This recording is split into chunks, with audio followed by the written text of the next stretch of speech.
shalom a todos, shalom a Latinoamérica, shalom a todos los miembros de las comunidades no ágiles, tanto de Perú como de México, que son los que están organizando este estudio, a todos los alumnos de Pincelada de Torah y de otras comunidades también que nos visitan. Hoy vamos a estudiar, vamos a hacer la continuación. La semana pasada estuvimos estudiando para allá, para allá, y estuvimos viendo los 7 primeros golpes, o Makot, o las 7 primeras plagas, ¿ok? De manera que estábamos estudiando justamente a qué dioses golpeó, ¿okay? De su inmensidad de dioses que tenían, de toda su panteón de dioses, qué dioses específicamente golpeó con cada macat, con cada golpe, con cada plaga, y también cómo eso nos instruía a nosotros como judíos, como pueblo, en lo que nosotros llamamos midá keneged midá, es decir, que todo el mundo se dirige medida por medida, cómo que nosotros aprendemos la justicia de Hashem.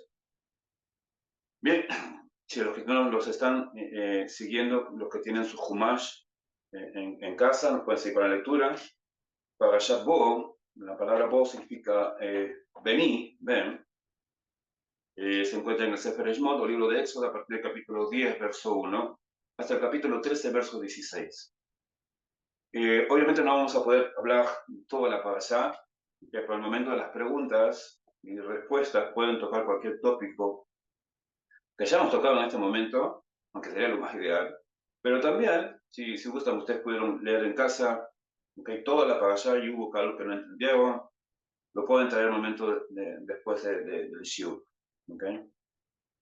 Bien, dice la Torá, Vayomer Hashem a Moshe, le dice, el Eterno le dijo a Moshe, ven a Parón. ¿Okay? Pues yo endurecí su corazón y el corazón de su siervo con el fin de que ponga estos signos míos dentro de él. ¿Okay?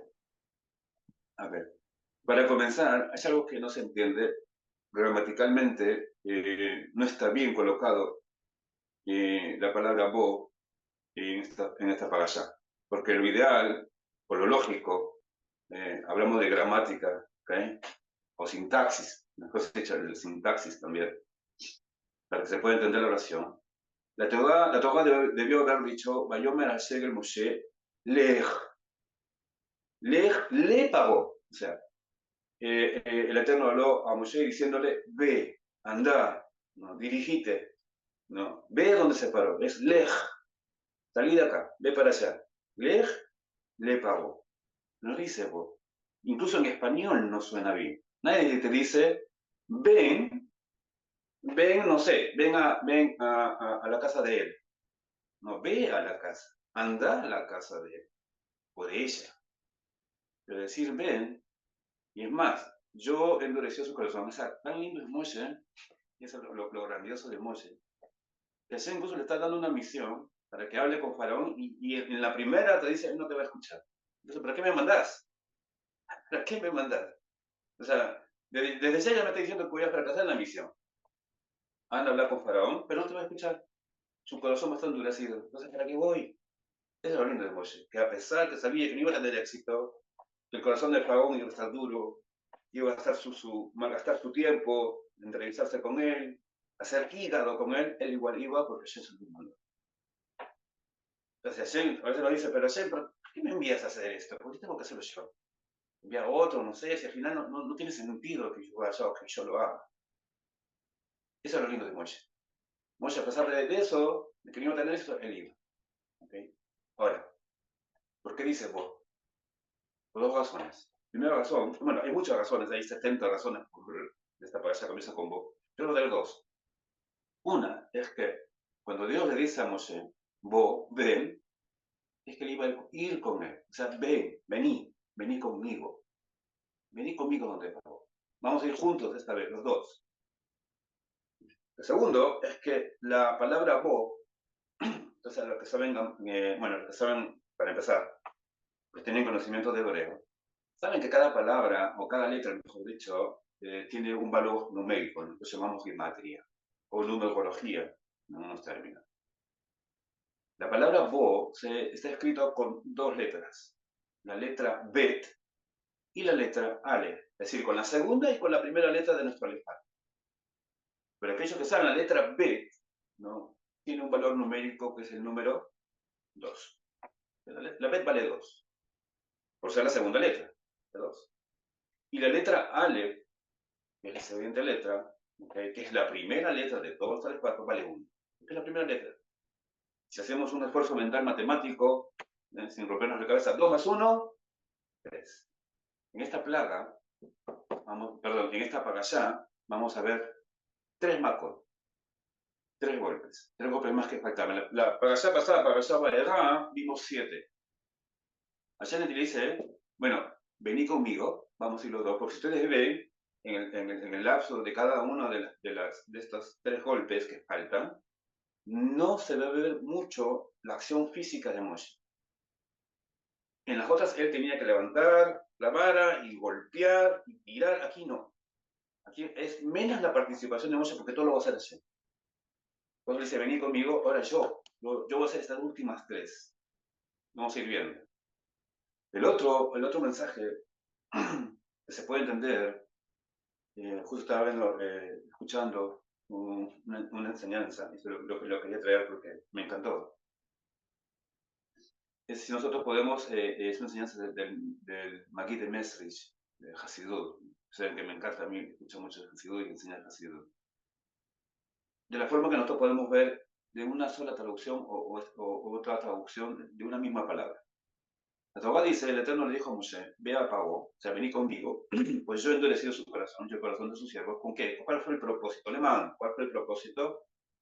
Lemán, dice la Torah, Shiti Ototai. La palabra Ototai significa signo, así como está normalmente traducido en contexto, ¿no? Pero yo poner mis signos, o sea, mis signos, los signos míos, ¿no? Otot significa un signo, una señal, o sea, poner mis señales. ¿Dónde les va a poner? El Bekirbo, es decir, dentro de él, dentro de Egipto. Ahí voy a poner mis signos, en Egipto. ¿Okay? Pero viene el Maguid de Mesris y nos hace recordar que la palabra Otot también significa letras. Y además, hasta el día de hoy, nosotros decimos Otiot a las letras, en su forma plural. Un ot es una letra. Otiot son varias letras, de singular plural. Entonces, lo que el texto diría es, vení conmigo, vamos de pago. Yo endereció su corazón, con el fin, ¿cuál va a ser el fin, el propósito en que yo voy a poner mis letras en Egipto? Ya no mis signos, ya no mis señales, sino mis letras. Dar una enseñanza con respecto a los signos, a las señales, ya sabemos que se refiere, ¿no? Se refiere a cada uno de los hechos prodigiosos de que consiste cada una de las macot, las pruebas, ¿no? Los milagros que han ocurrido, la enseñanza hacia Egipto y la enseñanza hacia el pueblo de Israel, en cada uno de los golpes, en cada una de las plagas. Esas son las señales. Pero las letras, ¿qué es lo que tenemos que aprender de aquí? Dice Hasidut. Cuando Hashem creó el mundo, sabemos que Hashem creó todo con la palabra. Hashem dijo esto y se hizo. Hashem hizo, hágase la luz y hubo luz. Hashem dijo que se formen las plantas y hubieron plantas, etc. Todo fue con la palabra. Pero cuando se usa esta creación, hubo un rompimiento de los recipientes. El rompimiento de los recipientes es que todas esas letras con que fue hecho el mundo, el universo, no se rompieron. No sé si ustedes han probado alguna vez. Hay unos fideitos, ¿okay? En formas de letras. ¿Okay? Y se hace una sopa, se llama sopa de letras. ¿Okay? Y vos estás ahí, te sirven en la sopa. A mí siempre me hacía cuando yo era pequeño. Y yo me ponía a jugar, ¿no? Con el tenedor, fumando palabritas. Y tenía toda una sopa de letras ahí mezcladas ahí entre la zanahoria, el puerro, las patatas. Ahí estaban todos ellos separando, ahí jugando, formando palabras. Creo que todos nosotros habremos hecho ese juego, por más que nos diga que con la comida no se juega, pero era inevitable por medio de hacer palabras. ¿Okay? Algo así quedó el universo. Algo así quedó el universo con todas esas letras, porque fue hecho el mundo, la Abel por aquí, la Abel por allá, la Gimel por allá, ¿sí? Cuando nosotros, si nos ponemos a pensar, todo está hecho de letras, todo está hecho de palabras. Vos te levantás temprano, podés cambiar a la vida, a la gente, con un simple saludo, ¿no? Todo buenos días, shalom, buenos días, good morning, en cualquier idioma, boker todo. Y a esa persona ya lo inspirás, ¿no? Va con otro ánimo ya. Y otra cosa diría, cuando tú lo veas a esa persona, escupís el suelo y decís, oye, qué porquería sos, no, andate de aquí. le valoraste su día. Con las palabras.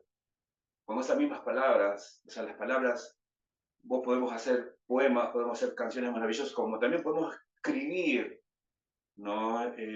Cosas negativas, cosas más de nuestra nación, de nuestro país, etcétera. O sea, todo es con las palabras, el uso que nosotros demos a las palabras.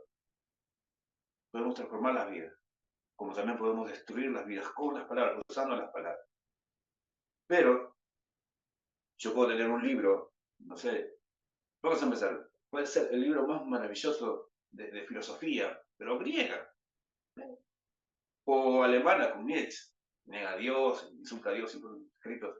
Pero con esa, o sea, con esas mismas letras, se puede hacer un libro, puedes encontrar un libro de sabiduría judía, o incluso estos libros que nosotros tenemos hoy en día, y los llevamos los libros del Rambam, los libros del Rebbe, los libros de Rabbi Nathan, coleccionando todas las enseñanzas de Rabbi Nachman Iglesias, etc. Son las mismas palabras, son las mismas letras. ¿Qué faltó aquí? ¿O qué hubo? Simplemente es saber las combinar. La combinación. Entonces llega, cuando uno combina, no tiene conocimiento de la Torah, uno empieza a combinar, incluso en su propia vida puede hacer las cosas correctas. ¿Qué hemos hecho mal en nuestra vida? ¿Okay? Fueron situaciones en las cuales nosotros no supimos hacer las buenas combinaciones. Y es por eso que nos equivocamos, fueron veces que nos caímos, ¿okay? Y confundimos las cosas, herimos ahí en el camino a gente, rompimos el corazón a tanta gente por no saber hacer bien las combinaciones de la ley. Pero viene Hashem nos dice, ven conmigo, con el conocimiento que vos tenés natural, ¿okay? Vamos a introducir, vamos a poner, no mis siglos, vamos a poner mis letras en Mitzrayim. Sabemos que la palabra Mitzrayim significa limitaciones. Es decir, vamos a poner estas buenas combinaciones. Yo te voy a enseñar cómo combinar cada una de las letras para formar lindas palabras y las vas a poner en tus limitaciones. ¿Qué estás fallando? ¿Qué es aquello que no te llega, que no te permite hacer llegar a tu potencial? Esos son tus límites. Bien, vamos a hacer las buenas combinaciones. Vamos a combinarlos bien y ahora vas a poder superar cada una de tus limitaciones. ¿Okay? Y es por eso que cuando uno hace una combinación, ¿qué significa? Que nuestro trabajo es justamente renombrar las cosas. Es decir, con la óptica que nosotros tenemos de la Torah, renombrar a las cosas. Y eso es un trabajo que no solo depende del pueblo judío, depende en realidad de la humanidad. ¿Cuál fue, digamos, vamos a ponernos a pensar, cuál fue la primera abodá, o mejor dicho, trabajo que hizo el ser humano? Adán Arishon. ¿Qué fue lo que hizo? Su primer trabajo, ponerle nombre a quién? Los animales. A los animales, correcto. O sea, renombrar las cosas. O sea, Hashem no lo hizo. O sea, Hashem creó cada animal, pero fue el hombre con esa inteligencia que tenía, con ese conocimiento de las letras, pudo hacer las combinaciones y nombrar a cada cosa según su esencia. Cada animal es su esencia. El nombre, al menos en hebreo, al menos en lo que es en hebreo, es la esencia de cada uno de estos seres. De la misma manera, nosotros con esa inteligencia que no tenemos de la Torah, los trabajos ahora con ese enfoque, llamarle a las cosas como son, que en realidad son. ¿No me entender? No con la sopa de letras mezclado y lo que me salió justo cuando estaba ahí y me equivoqué. No, ahora, yo con ese conocimiento, yo tengo que nombrar las cosas bien. Yo puedo nombrar las cosas correctamente con la óptica de la Torah. Y ese es el trabajo que nosotros debemos hacer en Egipto. Más específicamente ahora con el pueblo judío, sí, sí nos reclama. O sea, tenemos que hacer un trabajo que es elevar las chispas divinas, ir a las cosas y todas las cosas que nosotros tenemos a nuestro alrededor, nuestro trabajo espiritual como judíos, justamente elevarlo, la chispa divina. Pero es el mismo trabajo para no ágiles y judíos. Tenemos que poner las letras en orden, ¿no? Los signos, no tanto, no. No solo, porque muchas veces nos queremos darle al mundo a conocer las maravillas, la sencillez, es bonito, bonito. Y hablar de Dios que es maravilloso, y hablar que Dios es el bueno, y hablar. Y la gente que no, que Dios hace milagros, dime tu problema, yo voy a orar por vos. Ok, bonito, todo. Los signos le hacen. Pero ya quiere que pongas su programa. Tiene que poner sus palabras. Y ese es otro trabajo. Nombrar las cosas como son. Decirle a las cosas a la gente las cosas que son. Porque a veces hablamos de las maravillas de la Torah. Sí, pero esas mismas maravillas te dice el mandamiento que es no adulterar. Tienes que dejar a tu amante y amar a tu esposa. Tienes que dejar a tu amante y volver con tu esposa. Eso es difícil. Ah, no, pero ¿cómo lo gano? No, no, no. Te van las cosas como son. Lo que estás haciendo se llama idolatría. No la hagas. Llamar a las cosas como son. Eso es poner, en este caso, las letras. Mis letras, como dicen, ni siquiera son letras nuestras. Ayer mismo le dicen, ¿no? Que yo ponga mis letras, ¿no? Dice, no, Shiti, Ototai, L, me equivoco, dentro de ella. Ellos se den cuenta. ¿Okay? Continuamos. Dice, y también para que vos relates a los oídos de tu hijo y del hijo de tu hijo, que yo me burlé de Misraim. Me burlé de Misraim, de Egipto, así como mis signos que puse en ellos, nuevamente en mis letras que puse en ellos.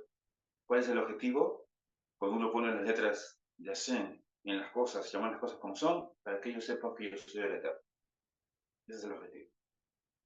Moshe y Aarón fueron del Pagó y dijeron, así dijo el Eterno, Dios de los hebreos, ¿hasta cuándo te vas a negar subyugarte delante de mí? ¿No? Shalachet a mí, y dice, envía fuera a mi pueblo para que me sirva. Pues si te negas a enviar fuera a mi pueblo, de aquí que mañana yo traeré las langostas, ¿no? Que cubrirán tanto la superficie. En hebreo se dice, estamos hablando ya la octava, como acá, arbe. ¿Okay? Arbe. Arbe significa langostas, o al menos un tipo de langosta. ¿Okay? Es un tipo de langostas en realidad. Y dice que cubrirán tanto la superficie de la tierra que uno no podrá ver la tierra. ¿Okay? Ahora, en hebreo hay una, cuando dice en el verso 5, ¿no? Bejizá et ain, ain significa ojo, ¿ok? Dice que no se va a ver ni siquiera el ojo de la tierra. Yo te voy a explicar qué significa eso, que no se ve el ojo de la tierra. Se puede traducir también como la superficie, ¿no? Que no se podía ver la superficie de la tierra. Ese es el chat. ¿Okay? O sea, eran tantas las langostas que iban a tapar el sol. ¿Okay?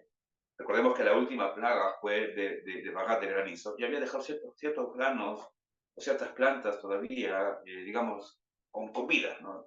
Por así decir, o parados en los campos. No habían sido destruidos. Va a venir toda esta legión de langostas que va a tapar el sol por la gran cantidad y va a comer y va a devorarse lo que el Bagat no pudo destruir. Ahora bien, en Arbel, nuevamente, así como en Bagá, se destruyeron los campos y avergonzaron a los dioses, ¿no? En este caso a Nefri, que era el dios de la agricultura, y vimos que también fue de Renentet, que era la diosa de la cosecha. Ahora está atacando a Ra, que era uno de los principales dioses. Ra era el dios del sol, el dios sol. ¿Okay? Así como en Perú se llamaba antes Alinti o Viracocha. ¿Okay? Ellos también, los serios también. Y sobre todo, hay otro dios que se llamaba Horus. Claro, lo hemos escuchado, ¿no? Horus o Horus. Horus era el dios, bueno, tiene una cabeza de halcón. Y a él se le conoce como el dios protector de Egipto también. Y había una leyenda, ¿no? Que justamente se representaba ese dios, ustedes que lo habrán visto seguro en los jeroglíficos. Era un ojo, ¿no? Ese mismo ojo que aparece en los billetes de $1 en la parte de atrás, en la parte del reverso, un ojo. Como yo puedo decir los Illuminati, no, olvidemos eso de los Illuminati, ¿okay? Estamos hablando de ese signo que siempre ha estado. Era el ojo de Horus, ¿ok? ¿No? Que traía protección a Egipto. Es por eso que a los nenes incluso se les tatuaba en sus frentes también un ojo, como diciendo que para que su Dios los proteja. O en la palma de sus manos también se tatuaba el ojo de Horus.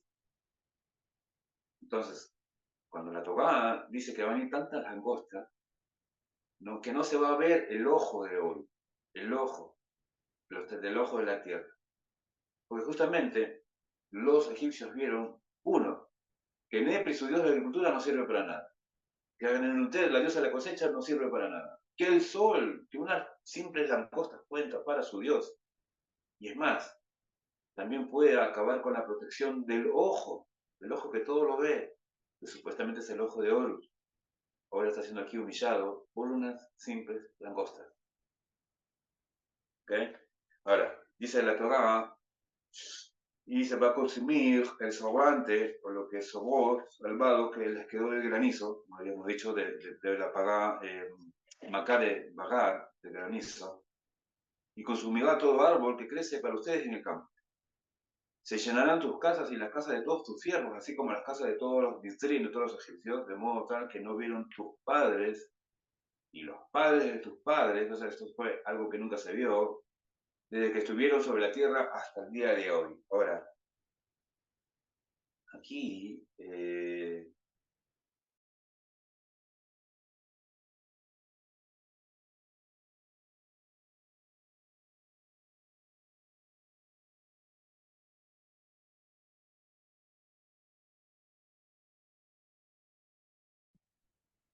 no se fue en Egipto, no, había pasado otra vez, y fue peor que la de Egipto.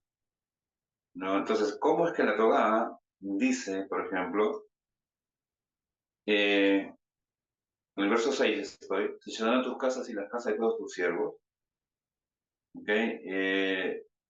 De modo que no vieron tus padres ni los padres de tus padres desde el día que estuvieron sobre la tierra hasta el día de hoy. ¿Okay? Hay varias, eh, ¿cómo se podría decir? Varias especies o subespecies de langosta. Hay varias, son como 5 o 6 tipos de langostas que hay. Ya, algunas son caché que se pueden comer, otras no. Eh, por ejemplo, está el arbé, que es este tipo de langostas que estamos viendo hasta para allá. Hay otra que se llama yelek, hay otra clase de langosta que se llama hasil, y hay otra que se llama gazán. Son las 4. ¿Por qué? Porque en el libro de Joel, creo que es capítulo 2, ustedes lo leen en el capítulo 2, en el libro de Joel, también se menciona, ¿no?, que hubo una plaga de langostas y que nunca hubo otro como ella. Entonces, ahora está metiendo contradicción. Hey, Joel está contradiciendo a la Torá. La Torá dice que ya vimos eso en Egipto. Ahora viene Joel y dice que no. No, pero es que en realidad lo que Joel estaba hablando es que en la plaga de langostas que hubo en los tiempos de Joel estaban presentes el arbé, el yelek, el hasil y el hazán, estas 4 especies.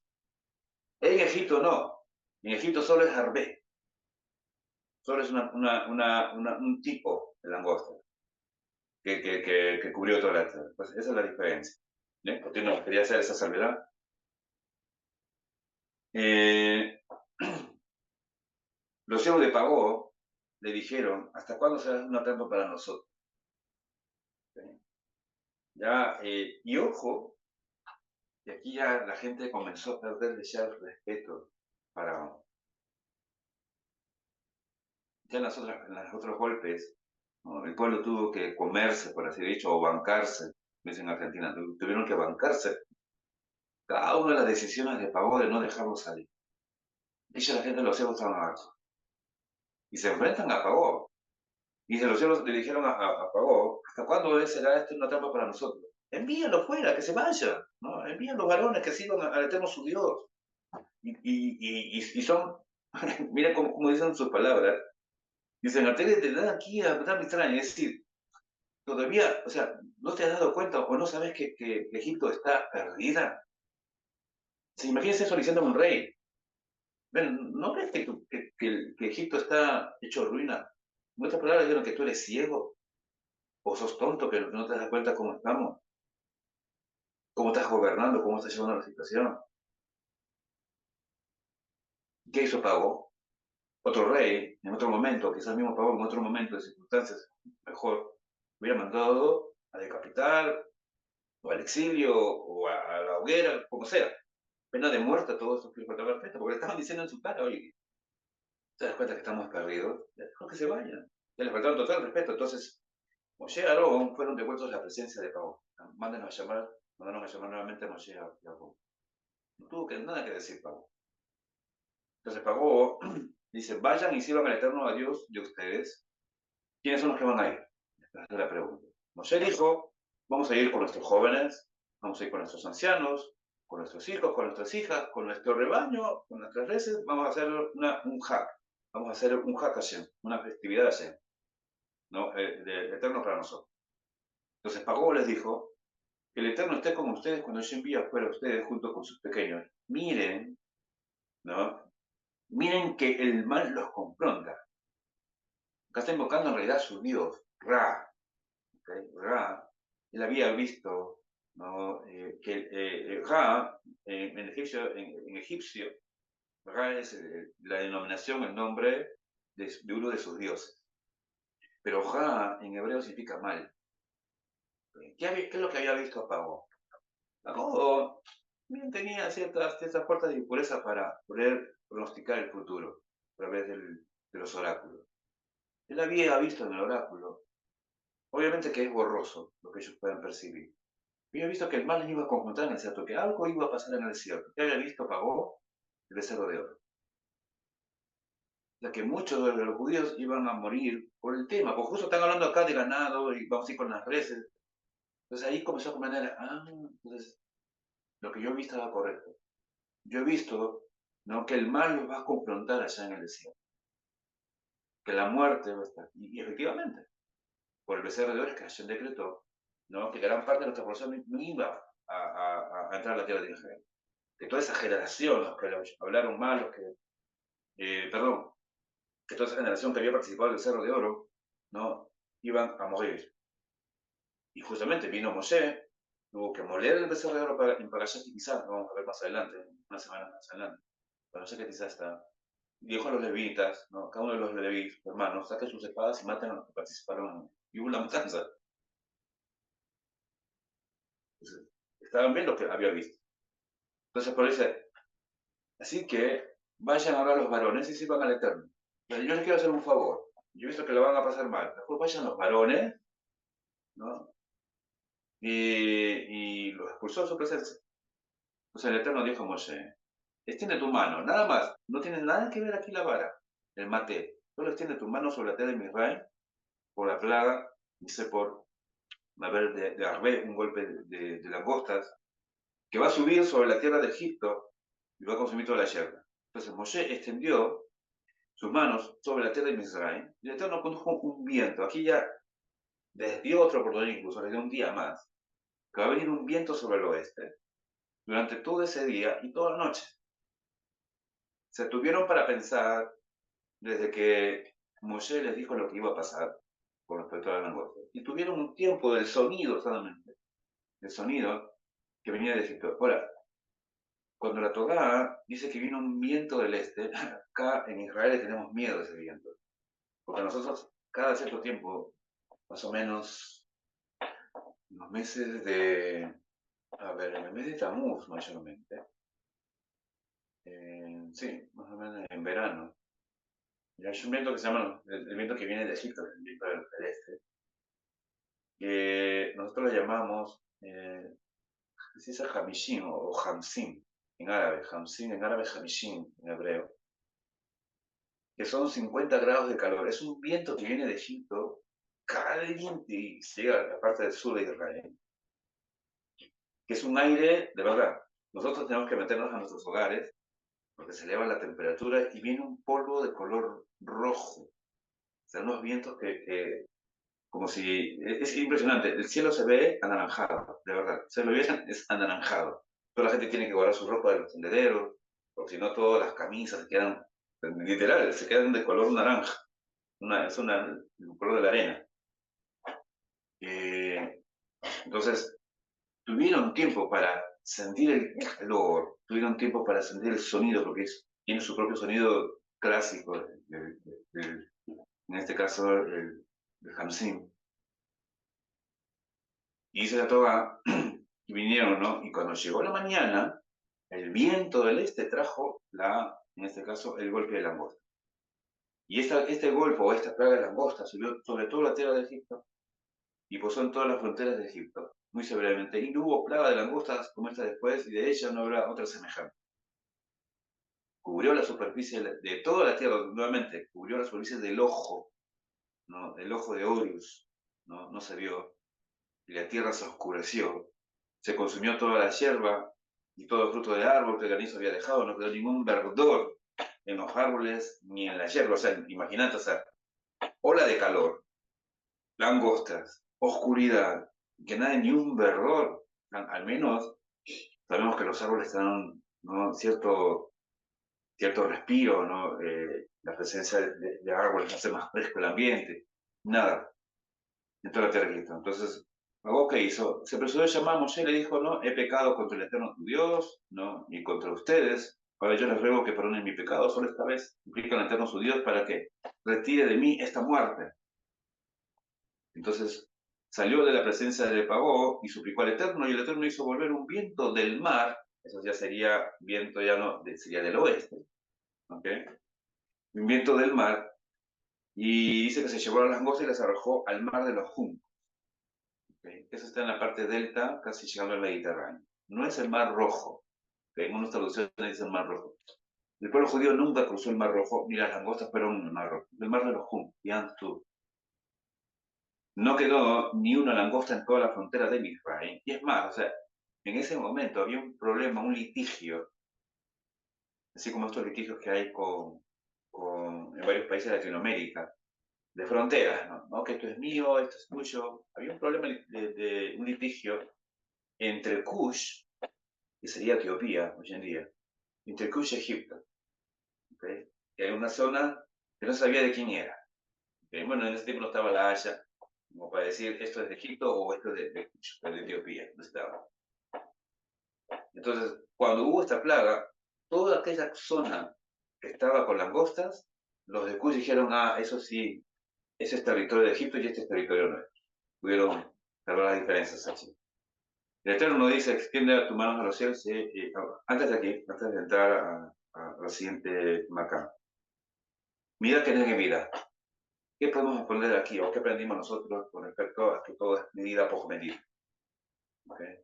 Cuando los judíos se obligaban a trabajar en los campos de los egipcios, teníamos que trabajar, pero ojo, no podías comer nada, nada, absolutamente, ni un fruto, ni un grano, ¿okay?, de los campos de los egipcios.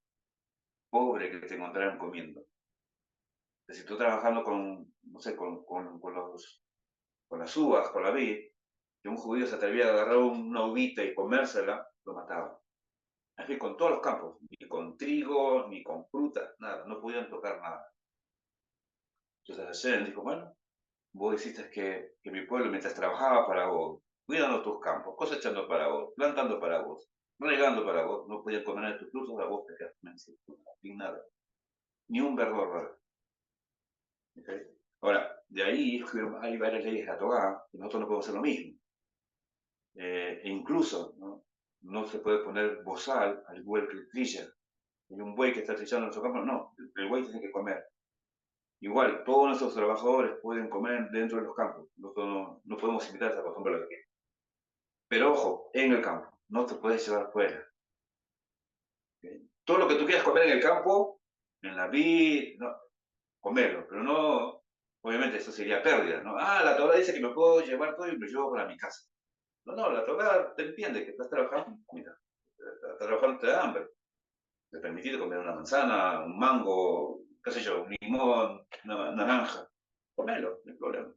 Pero de ahí a dejar, no, también para mi esposa y para mi hijo mayor y para mi segundo hijo y para mi hijita, te llevaste unas canastas que le vas a dejar al patrón o al dueño del campo. Bueno, yo me acuerdo cuando yo era adolescente, en Lima empecé a trabajar en una fábrica muy, muy grande. Los de Perú deben conocer, esa fábrica se llama Field, ¿okay? Los productos Field. ¿Tendría cuánto? Tendría entre 16 y 17 años. Y justamente en la fábrica me decían, ustedes acá adentro pueden comerse lo que ustedes quieran, pero si ustedes sacan algo, una galletita, o un caramelo, o un cuacuá, lo de Perú saben a qué se refiere. Un cuacuá es como una especie de wafer de chocolate. Los sacaron del trabajo, los botaban del trabajo. Entonces adentro del auto, llega un momento que ya te aburre ya el producto filtrado, de todo. Ahora, bueno, ahora se llama Nabisco, ya no es PIC, pero, y eso, para los entendidos, están dentro de la lista de los productos kasher. Todos los productos Nabisco, casi todos, están dentro de la lista de kasher. Pueden consumir. Si quieren comer comida kasher en Perú, productos Nabisco son kasher. Bueno, cierro el tema. Siguiente, Macá. Macá 9, en hebreo se dice Hoshech. La palabra Hoshech en hebreo significa oscuridad.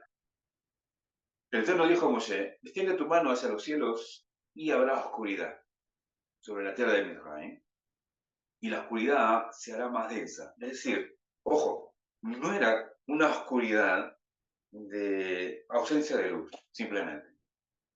¿Okay? Era una oscuridad que se podía palpar. Okay. Obviamente nosotros no podíamos comprender eso. ¿Sí? Era que tú lo podías agarrar, que tú lo podías palpar, tocar, sentir, ¿no? A tal punto, como dice la tabla más adelante, ¿no? Tenía un peso, o sea, no solamente era la oscuridad en sí, la ausencia de luz, sino que tenía un peso, un volumen, que a la gente lo dejaba estático. O sea, donde si ellos estaban parados, lo envolvía la oscuridad que ellos no podían moverse. Si estaban sentados, de la misma manera. Tenía cierto tipo de volumen o peso que envolvía la oscuridad de la gente y los inamovilizaba. Imagínate a aquellos que los tocaron justo estando en el baño, ¿no? Haciendo sus necesidades. Tuvieron que pasar 3 días allí. O bañándose. No sé, como te hayas agarrado, ¿okay? Esa plaga o esa maca, y te quedaste por 3 días. Dice, pues extendió sus manos a los cielos y hubo oscuridad de tinieblas en la tierra de Israel. Durante un periodo de 3 días. Dice el verso 23 del capítulo 10, Lo Ra'ú Ish et Achiv. ¿Qué significa? Que ningún hombre pudo ver a su hermano y nadie se levantó de su lugar durante un periodo de 3 días. Okay, aquí me quiero detener. Dice Jajamín, en realidad, bueno, Hasidú en realidad, hay un mensaje. ¿Cuál es la peor oscuridad? ¿Cuál es la peor oscuridad que un ser humano puede pasar? Cuando vos no podés ver a tu hermano. O sea, vos estás bien, ok, vos Hashem, todo va bien, tengo trabajo, tengo mi esposa, tengo mis hijos, bien educado. Pero yo puedo estar viviendo una oscuridad en que soy incapaz de ver a mi hermano, de ver a mi compañero por lo que está pasando. Yo creo que también, como yo estoy bien, él también está bien. No es así. Esa es la peor oscuridad. Ningún hombre, Lord Gaú, Ise Tajib, ningún hombre pudo ver a su hermano, a su compañero, y nadie se levantó. Eso es lo segundo. O sea, nadie se levantó para hacer algo por el compañero. Que no solo es no verlo, o sea, también la inacción. Ah, es fácil decir, voy a rezar por vos. Estoy pasando necesidad, dime ya, yo voy a rezar por vos. No. ¿Qué haces? ¿Estás sentado, viendo, es inactivo? No, hay que hacer algo.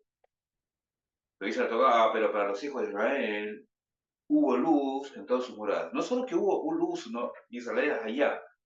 En hebreo, la palabra allá significa fue. Allá o sea, que el pueblo de Israel era luz. Era luz. ¿Cómo nosotros podíamos ver? ¿Okay? Si todo está en oscuridad, donde nosotros íbamos, el judío y podía ver normal, o sea, podía ver, él mismo era luz. Era como, no sé, una especie de esas barritas de incandescente, que lo que ahora si lo moves, se enciende y puedes ver con eso, bueno. Pero seguís aún no podían ver. Ahora, ¿por qué Hashem mandó esto? En esta plaga, ojo, en este golpe, fue un golpe que sí nos tocó a nosotros, que sí le tocó al pueblo judío. No en el sentido que nosotros no podíamos ver. O sea, acá hubo dos propósitos para esta maca. Dios le había dicho a Abraham Avinu, cuando le comentó que su pueblo o sus descendientes iban a ser esclavos en una tierra extraña, refiriéndose a Egipto, ¿okay? Pero que iban a salir con qué? Con gran riqueza. Entonces, así mandó justamente esta macá, esta plaga, para que los egipcios no puedan ver y nosotros sí podamos ver. Entonces, ¿qué hacían los judíos en aquel momento? Los judíos iban y entraban a las casas, ellos podían ver todo, buscando las riquezas de los egipcios. Cosa que el día que nosotros saliéramos de Egipto y les dijéramos, dame tu plata, dame tu oro, ¿no? Todo lo que tienes que pagarme a mí, mi compensación por tiempo de servicio. El egipcio pudo haber dicho, pero yo no tengo, no tengo nada. Ah, pero mira, detrás de la refrigeradora, no sé si habrá habido refrigeradores en ese momento, detrás de la refrigeradora hay un huequito. Ahí has puesto todas tus joyas. O debajo de la cama hay un maletín, ahí están todos tus dólares. Tú tienes que darme, yo lo he visto. ¿Cuándo lo has visto? El día de la plaga, el día de la plaga, ustedes no podían ver, nosotros podemos ver.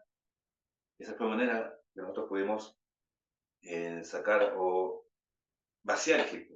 Lo otro, más adelante, en la siguiente Parashá, que es Parashá Beshalach, Parashá Beshalach, nos dicen que el pueblo judío salió de Hamushim. Hamushim significa armados en realidad, también, literalmente significa armado. El pueblo judío salió armado. Pero en realidad Hamushim también significa un quinto. Es que los que nosotros salimos de Egipto fueron un quinto de la población judía. ¿Qué pasó con los otros 4 quintos? Murieron en esta, murieron en esta maca. Hubieron judíos que no querían salir, que no creían, ¿no? ¿Qué vamos a hacer nosotros en otra tierra? Aquí estamos bien, mira, Egipto está en la ruina. Egipto no tiene ganado, Egipto no tiene plantas, Egipto no tiene, está destruido. Nosotros en Goshen tenemos todo, nuestros campos también, nuestros animales también, nosotros somos los ricos en este momento. Estamos ahí, estamos bien, más bien los egipcios ahora nos van a salir nosotros. Y hay que quedarnos, vamos a ir al desierto, caminar para ir a una tierra que ni siquiera conocemos. Estamos bien.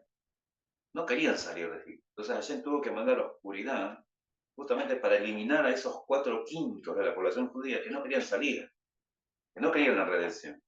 Estaban mejores en Egipto. Ahora, vamos a tratar una historia. Justamente Hashem envió esta plaga para que los egipcios no vieran cómo nosotros enterrábamos a nuestros muertos. Porque hubieran dicho, el Dios de Israel, o sea que estas plagas también le tocan a ellos, no solo es para nosotros, a ellos también los toca. Entonces, para que los egipcios no vean cómo nosotros enterrábamos a nuestros muertos y teníamos estos días de duelo, Hashem mandó la oscuridad, el Hoshech. Te cuento esta historia. Y una vez, un hombre que se encontró con un anciano, muy anciano, en la parada de autobuses. Y este hombre se le acercó y le dice, maestro, ¿se acuerda de mí? Y lo miró y dice, no, usted fue mi maestro en la escuela de primaria. Y no solo eso, yo siempre lo he admirado, siempre he tenido buenos recuerdos y me preguntaba toda mi vida, ¿dónde estuvo usted? Y ahora, bueno, gracias a Dios lo puedo encontrar aquí, en la estación del bus. Y entonces el anciano dice, ¿y vos a qué te dedicas? Ah, me hice profesor, yo también soy docente, soy maestro. Y se lo debo a vos, porque yo quería ser igual que vos. ¿No? Usted una vez hubo algo que impactó mi vida, en el cual yo decidí ser maestro. Entonces el hombre, el anciano, como que no recordaba ni al alumno, ya estaba todo adulto, ni tampoco recordaba mucho a qué escena o a qué episodio se estaba refiriendo. A ver, contame, ¿qué pasó? No sé, usted se acuerda una vez, uno de nuestros compañeros llevó un reloj muy bonito, que le había regalado en su cumpleaños a su familia. Y lo había puesto en su mochila y alguien lo había cogido. Cogió el reloj. Y nuestro compañero fue donde vos y lo acusó, ¿no? Lo acusó que alguien del salón, su compañero, se había robado su reloj. Usted dijo, bueno, aquel que tenga el reloj, por favor que lo devuelva, que no van a salir, no van a salir al recreo, ni a la hora de salida a unir a su casa para el reloj. Obviamente yo no lo iba a devolver porque yo era el que lo había robado ese reloj. Yo lo tenía en mi bolsillo. Y obviamente no lo iba a devolver porque era muy bonito, se veía que era muy costoso. Me lo quería quedar ese reloj. Usted se levantó de su pupitre, ¿no? De su escritorio, fue y cerró la puerta con llave. Dijo, voy a revisar, vamos a ver quién tiene el reloj. Nos hizo parar a todos los varones sobre la pared. Estaba temblando, porque ya no tenía opción de regresar o ponerlo en otro lugar, tenía mi bolsillo. Lo que usted dijo fue, todos cierren los ojos, nadie los abra. Yo voy a ir alumno por alumno, voy a revisar cada uno de los bolsillos y voy a ver quién tiene el reloj. Y usted pasó, se sentía, ¿no? La presencia de usted buscando a cada uno de los alumnos. Yo ni quería abrir los ojos, no sabía qué hacer en ese momento, qué hacer con el reloj que estaba en mi bolsillo. Y usted llegó frente a mí, puso su mano, sacó el reloj y no me dijo nada. Incluso terminó, dice, bueno, abran los ojos, acá tengo el reloj, ya apareció, lo vio mi compañero, y ahí quedó todo. Pasaron los meses, pasaron las semanas, no, los meses, los semestres, se acabó el año y usted nunca dijo nada, sabiendo que era yo que me había robado el reloj. Entonces yo decidí porque, bueno, usted salvó mi reputación. Yo me pude haber convertido en un ladrón, me pude haber convertido en una persona negativa, pero gracias a ese acto que usted hizo de salvar mi reputación, no, yo decidí ser maestra.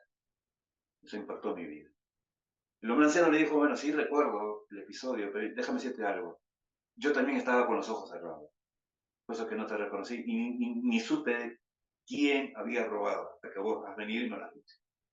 Justamente, Hashem mandó una oscuridad, para que nadie envíe, no hubiera para no, salvando el honor del pueblo judío, de aquellos judíos que no querían salir de él. Para hacerlos pasar vergüenza delante de las otras naciones, Hashem mandó esta oscuridad también. Donde aquí aprendemos, ¿no?, de algo que hace Hashem, de no avergonzar a los demás, de no avergonzar a los demás. Y Hashem no quiso avergonzar a su pueblo por más que lo merecíamos, ¿no? Merecíamos, ¿verdad? ¿Cómo se te ocurre no querer salir de aquí? Te voy a mostrar una tierra que es la tierra es la tierra que yo juré a tus padres, a tus ancestros. Y vos no lo querés vivir todavía aquí. Hashem mandó oscuridad justamente para que los gentiles no vieran. Y ojo que esto es una historia que aparece en el Midrash, ni siquiera mucha gente lo conoce. Hasta el día de hoy hay gente que desconoce que en esta plaga murieron judíos, ¿no? Así como el reloj, ¿no? Que Hashem también se tapó los ojos para no descubrir el reloj robado y no vendernos a nuestros enemigos. ¿Por qué Hashem trajo esto? ¿A qué Dios va a humillar? ¿No? Bueno, continuó, dice, el faraón llamó a Moshe y le dijo, vayan y sirvan al Eterno, solo su rebaño y sus reses permanecerán, incluso sus pequeños irán con ustedes. En el anterior, en la langosta, dijo, no, vayan los varones. Ahora le está diciendo, vayan, ¿no? Bueno, quieren ir, bueno, vayan también con sus reses, incluso con los niños, no vayan. Entonces Moshe le dijo, bueno, no solo tenemos que ir con nuestras reses, sino que vos también tenés que ponerte también, ¿no? Tenés que hacer la colecta también. Tenés que ponerte con unos cuantos ganados para nuestras simulaciones y nuestras ofrendas.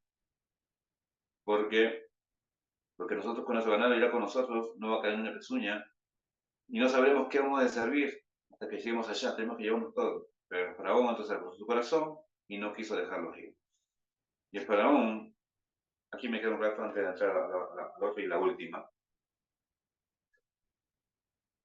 Habíamos dicho que Ra era el dios sol, ¿no?, de los egipcios. Justamente, al mandar la oscuridad, anuló el sol. Midá que negue midá, porque cuando los judíos no hacían bien las cosas, no hacían bien su trabajo, ¿no?, a ellos les enviaban unos calabozos oscuros, ahí sin nada de luz. Midá que negue midá, también Hashem les mandó esta oscuridad, que no tuvieran luz durante estos 3 días.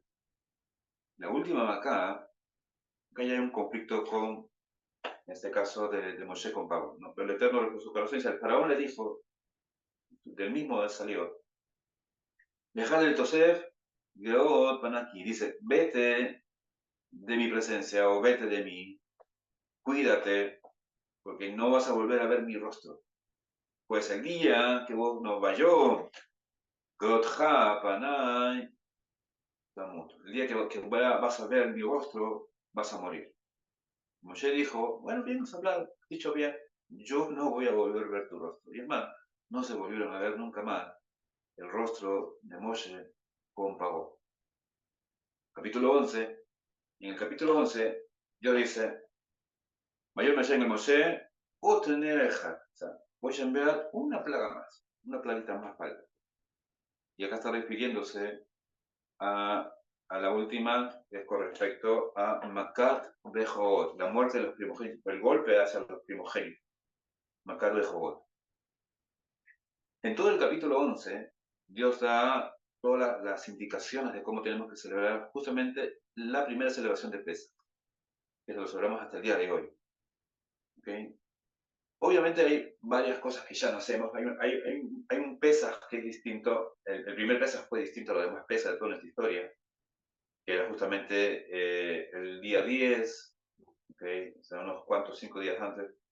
Teníamos que tomar un corderito, llevarlo a nuestra casa, amarrarlo en la pata de nuestras camas, tenerlo allí, y el día 14, antes del 15 de Nisan, que es la día de Pesaj, teníamos que degollarlo, untar con la sangre de este corderito los dinteles de nuestras puertas, y luego teníamos que asarlo. No cocinarlo, no estaba prohibido, en este caso, ponerlo en una olla, nada de líquido, era asado, era corderito asado, íbamos a tener una parrillada, ¿ok? A todo dar, un asado de cordero. ¿Okay? Ahora bien, ¿qué significa todo esto? En realidad, esta prueba o sea, esta Macá, para que el pueblo judío sea redimido completamente, el pueblo judío tiene que hacer algo, una prueba de valentía, pero más que una prueba de valentía, es una prueba de identificación. ¿Con qué te identificas? ¿Por qué? Porque uno de los dioses principales de todo era el dios Osiris. Osiris es el primogénito.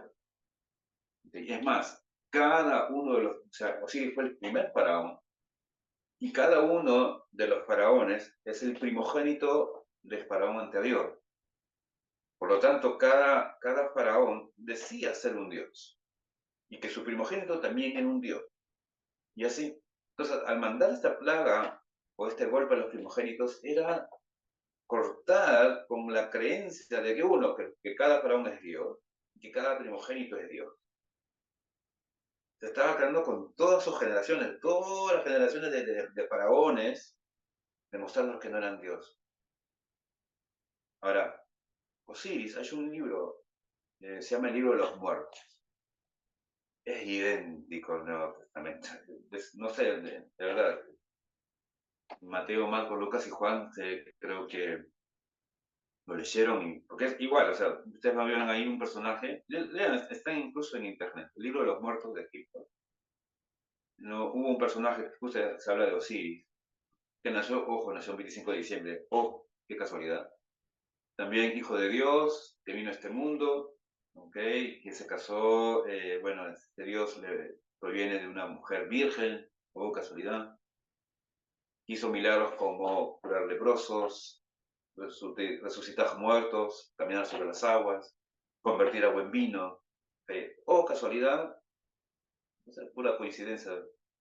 Cualquier historia conocida es pura coincidencia en el día de hoy. Libro de los muertos, la historia de Osiris, o la leyenda de Osiris. Osiris es representado por un cordero, el cordero que quita el pecado de Egipto. Oh, casualidad. ¿Okay? Y ojo, el mes de Nisan, que es entre los meses de marzo o abril, dependiendo, puede a veces estar en marzo o a veces estar en abril, según el calendario gregoriano, es el signo zodiacal de Aries, el cordero. ¿Okay? Entonces Hashem va a humillar a este dios, a Osiris, el cordero de Egipto. Y es por eso que esta prueba era una prueba de identificación al pueblo judío, a ver si tenía en su corazón esta idolatría que era la más practicada en Egipto. Ellos adoraban a los corderos, no a sus dioses, y respetaban a Osiris. Entonces, cuando nos veían a nosotros, ¿no? Como un corderito, comprar un corderito y llevarlo a nuestras casas, y decían, la gente, los vecinos, y se hubiesen preguntado, ¿no? ¿Y qué van a hacer? ¿Qué van a hacer los judíos? Vemos que todos los judíos están con corderitos por todos lados, por todas las calles, lo están llevando a sus casas. ¿Qué van a hacer? Ah, lo voy a atar a la pata de mi cama. ¿Sí? A mi Dios, lo vas a poner en la pata de tu cama. ¿Y después qué vas a hacer? Ah, lo voy a degollar. ¿Qué? ¿Vas a degollar a mi Dios? Sí, lo vamos a degollar. ¿Y qué vas a hacer con la sangre? Ah, voy a pintar la puerta de mi casa. ¿Qué? Y eso no es todo. El día 15 tengo que hacerlo al palo. Tengo que hacer un palo, lo vamos a quemar y lo vamos a comer. Y los huesos se los vamos a dar a los perritos todavía, para que los perros se los comen. ¿Eso es hacer con mi Dios? Sí, eso es hacer con tu Dios. Ahora, esa es una prueba, porque imagínense hoy en día, no sé, imagínense a los judíos de China, ¿no? A todos los judíos de China agarrando un Buda, la estatua de Buda y rompiéndolo en las calles de China, pena de muerte. Sí, el gobierno está destruyendo su Dios principal. O imagínate un grupo de judíos agarrando una virgen en pleno Vaticano, rompiéndola haciendo añicos. Se lo van con todos encima al judío que haga eso en el Vaticano. Imagínate ahora, agarrar un corderito, ¿no? Degollarlo, pintar la puerta de tu casa con, bueno, el dintel, no la puerta, sino el dintel de tu casa con esa sangre, y a la vista y paciencia de todos, agarrar un palo, asarlo, con toda tu familia comerlo, y los huesos dárselo a los perros para que se lo coman. Dice, miras que los egipcios se mordían y se hasta rompían los dientes, ¿no? Del odio que los tenían, pero no podían hacer nada. Y todo eso pasó en un Shabbat, que es el Shabbat que le antecede a Pesach, se llama, eh, si no me equivoco, es de Carbón Jasón. ¿Okay? Y ese Pesaj, perdón, ese Shabbat, Dios hizo ese milagro, que ningún egipcio nos tocó. Ni un cabello, nada, no, no fueron contra nosotros. No, obviamente, nos estamos devorando a su Dios, de todas maneras. Entonces, todo judío que no perdón, que se quiso identificar con el judaísmo, que se quiso identificar, participaba de estas. Como les digo, eso es así, eso fue el primer Pesaj. En la época del tabernáculo y de los templos, había una ofrenda que se llama Corbán Pesaj.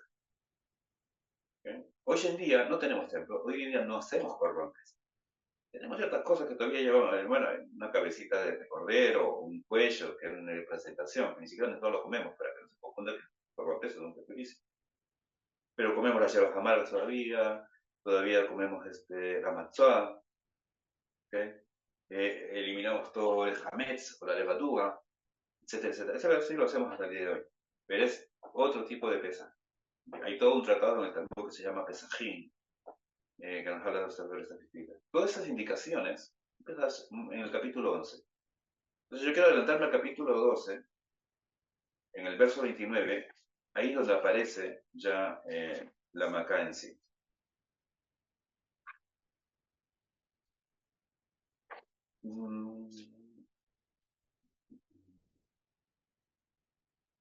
Bueno, algo que quería añadir, me enseña Hasidú, es que el hecho de tomar a un corderito, ¿okay?, y tenerlo en tu casa unos días. ¿Qué pasa cuando vos llevas un animalito? O un corderito. ¿Usted ha visto la carita que tienen los corderitos? Son dulces, ¿no? Está bien bonita. Las ovejitas. Tu corderito, la mayoría de la gente se hubiese encariñado con el animalito.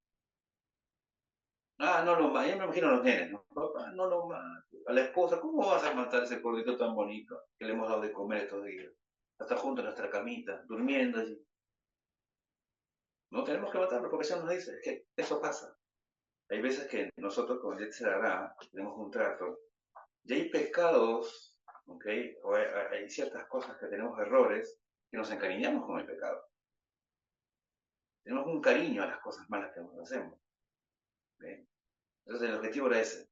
Por más que te hayas encariñado, acostumbrado a que esté, por así decir, cerca a tu cama cada noche, que vos has alimentado, ¿no?, cada vez que has podido, tenés que matarlo, tenés que degollar tu pecado, por más cariño que vos le tengas. Esa también es otra prueba adicional, ¿no? Matar a una mascotita. ¿Okay? Verso 29, y ya vamos terminando para pasar las preguntas. Esto fue lo que sucedió. Verso 29 del capítulo 12. ¿Okay? Se la tocaba Bayeí, Bajetzi Alaila. Dice que sucedió a la medianoche. ¿Okay? A la medianoche, el Eterno, o sea, aquí ya tiene que haber Moshe aquí. No hay Moshe. Moshe ya había hablado, y es más, cuando se fue molesto, ¿no? Cuando se fue molesto con Faraón.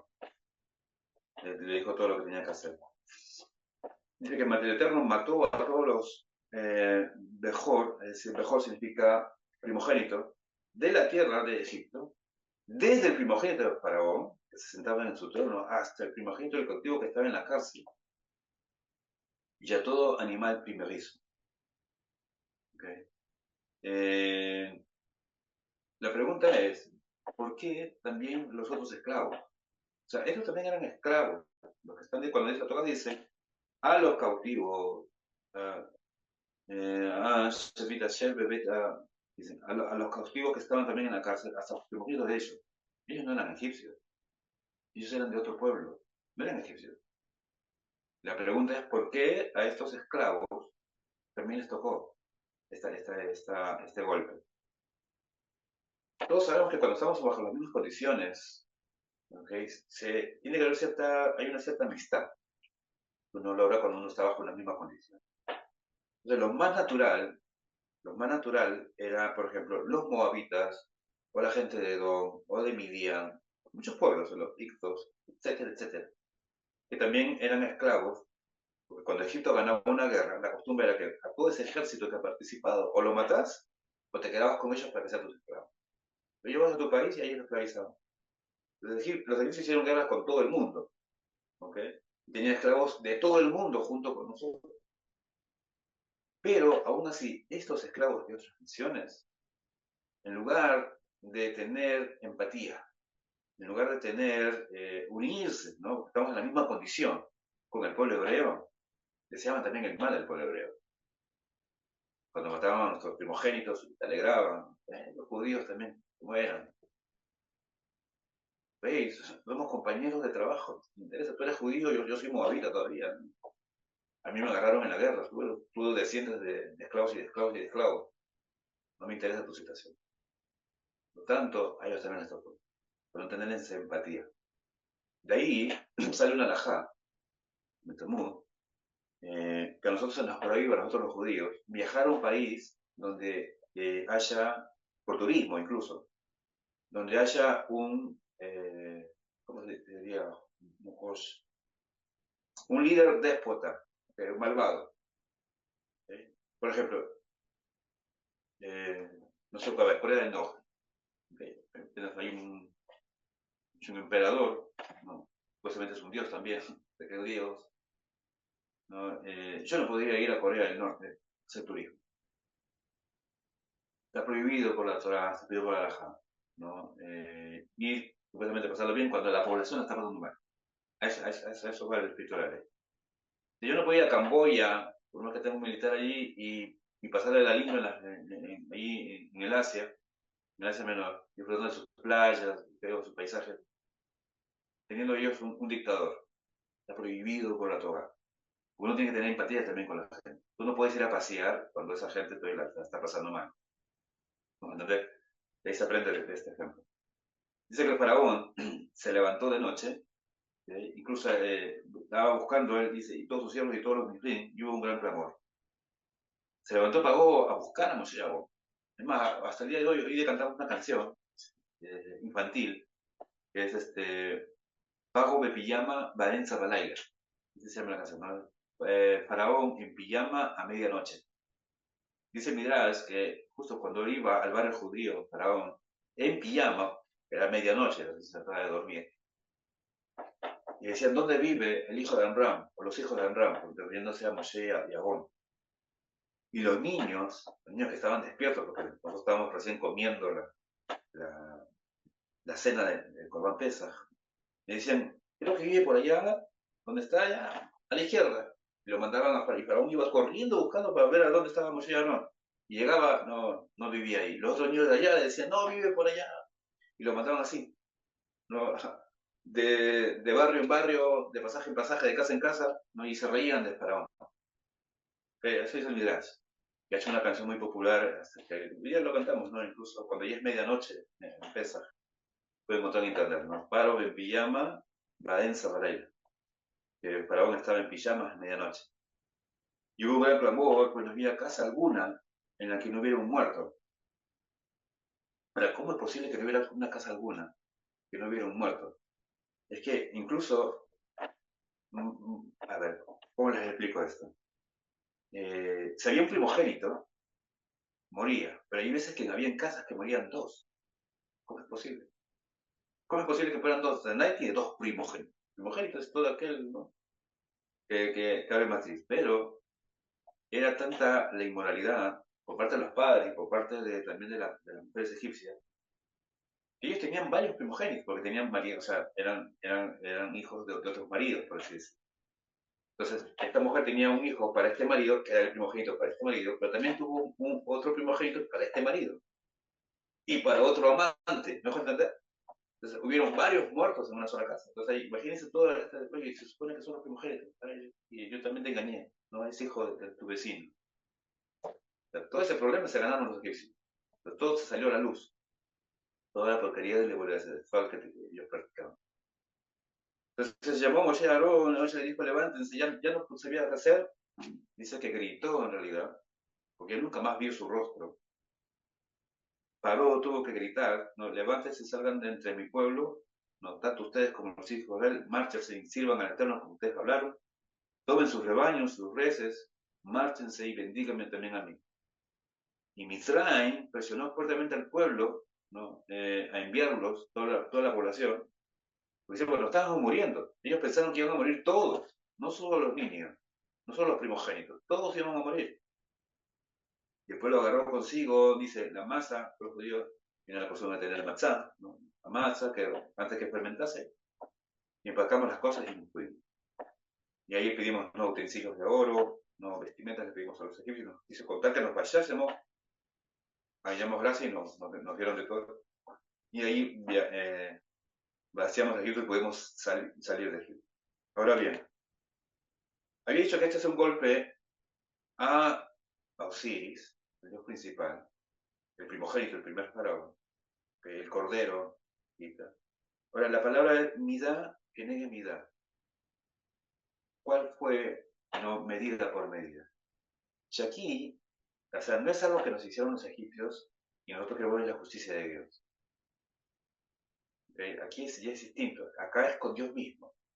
Dios quiere hacer una medida para Él, satisfacerse Él como Dios. No tanto nosotros como pueblo, ¿ves? Porque en el libro de Shmot, en la parasha de Shmot, hace dos semanas vimos la parasha, capítulo 4, verso 22. Dice la Torah, Vení Bejoí Israel. ¿No? Esas fueron las primeras palabras que Dios le ordenó a Moshe y a Aarón que les diga a Faraón, ¿no?